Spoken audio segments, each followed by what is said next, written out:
Phil Knight built a $50 billion empire while being broke, rejected, and on the verge of bankruptcy for most of it. And the one idea that held everything together was so simple it sounds almost stupid. Just keep going. Not blindly, not recklessly, but with a level of commitment most people quit before they even understand what commitment actually means. That is the spine of Shoe Dog. But here's what nobody tells you about that book. It is not a motivation story. It is a masterclass in how obsession, systems, and calculated risk actually compound into something massive. Let me break it down. The first lesson is that the crazy idea is always the one worth betting on. Knight had zero money and zero contacts when he flew to Japan, walked into Onitsuka Tiger headquarters, and invented a company on the spot, Blue Ribbon Sports, that did not exist yet. He got the deal.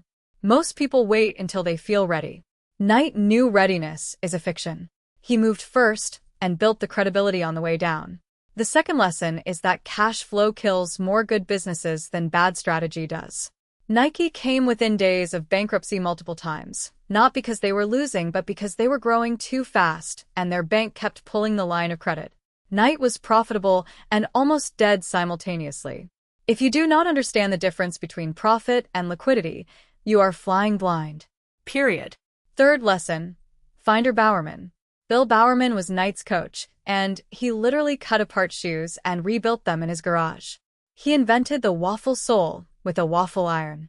You need one person in your corner who is obsessive about the craft and does not care how crazy it sounds.